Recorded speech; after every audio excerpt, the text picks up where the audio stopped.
Getting kids interested in science. Sometimes it can be a little bit of a barrier, right? But our next guest has reached more than 2 million kids all over the world, right from the comfort of her own home in Astoria, Queens, New York's very own, by combining science and satire. In order to really know a computer when I see one, I need to think like one. Computers have screens. They have buttons. They do things that I cannot. I do not fully understand how it happens, but that is irrelevant. I will learn as I am Agent Bananas.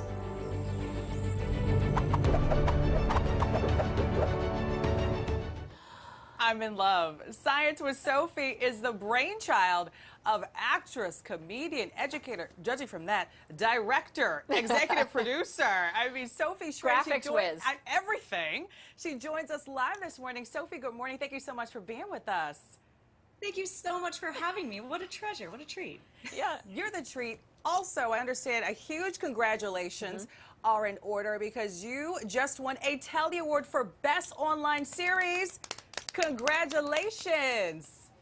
Thank you so much. Thank you. It was really wonderful to be appreciated and recognized for the work we did, especially during quarantine, because we created a season called Season Quarantine 3 right here from my Astoria apartment mid-pandemic so that we could hopefully bring science, curiosity, and comedy to people while they were at home. Right. Sophie, how did you get started with all of this? Where did it begin?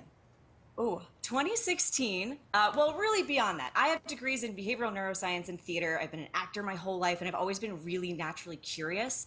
And so as I was sort of deciding what I wanted to do with my life, I realized what I call the frizzle problem, which is that in the history of television, we've never had a real life human woman doing science on TV at a major scale. We've got Bill Nye, we've got Neil deGrasse Tyson, we've got Carl Sagan, David Attenborough. I love Where are the ladies? That's right. And if you can't see it, you can't be it. So thank you. Thanks for making science fun. Your mission, though, is to get to all kids, and it's to make science accessible, especially, though, for young girls. You also travel to schools in addition to the show. What kind of response you get from the kids? That is the reason I keep doing what I do. Honestly, every time I talk with a young person and they tell me about their experience in science, maybe their challenges, I get to encourage them to keep going and explore that curiosity. That is my lifeblood. Absolutely. Yeah, and because of the internet, I get to get those messages from all over the world now, which is really spectacular. The interwebs are certainly special for that. We've got a very cool experiment that's going to happen. Vanessa's been holding these balloons all morning. We've got balloons. Lead us through this. We've got tape, we've got string, and a straw. Perfect. You get everything you need, all stuff you can find in your own house, right? Or your own news station. Right. Yeah. So I'm going to pop back here because I've got my setup too. This is my little homage to the Webb telescope, which is going to be releasing all of these images this week of the oldest. It's basically a time machine, and it's really exciting. So we're going to do some rocket science. You ready for rocket science? We are ready. We're ready. We're following along actually with you. We got all the things. Awesome. So you might think balloons, rocket science, are those the same thing? I mean, sure, why not, right?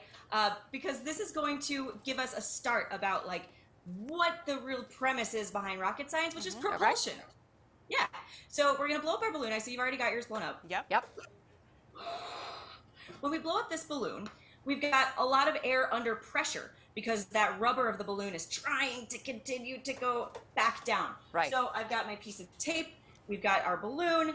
We've got a string with a straw, and that straw is just going to be our track. We've got that. Oh, nice. Good setup. I love your setup.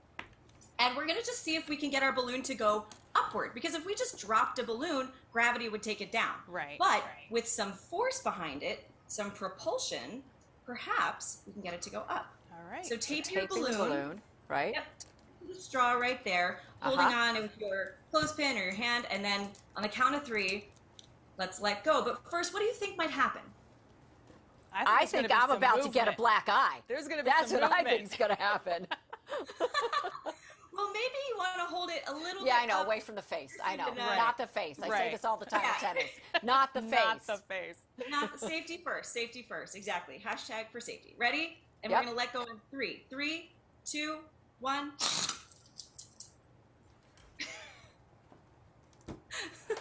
Did somebody tie the balloon? No, it's stuck. We got to get the air flowing. We got an old Here we balloon. go. Here we go. Here we go. It is moving along the string. There we go. We got it. A little Very delayed nice. reaction here, but we got it. So cool. Excellent, yes. So as that air escaped the balloon, once you let it go, it pushed out this way, right? Right. Now this is Newton's third law in action. This is every action has an equal and opposite reaction. So if that air is going out this way, it's going to push the balloon forward that way. And that is the basics of of Newton's rocket laws. science. Right, Propulsion. this is so cool. Sophie, obviously we're a little older than your online Target demo, but still, However, you're never too old to We learn are just about as science. unwise, so thank you very Yes. much for bringing that science lesson back to us. You can catch season 3 of Science with Sophie on YouTube. Congratulations on the Telly. We are looking for more Congratulations. great things from you. Thank you for inspiring us, Sophie. Thank you. Thank you so much. I've got to try this with my 2-year-old. That's right. He would love that. I know. Yeah. And here I've just been doing Mentos and Coke. Come on. That's a good one. That That's old a good one. Straight ahead, Science Talk continues here on the Pix 11 Morning News as we dig into even more fun things, especially that huge reveal from President Biden.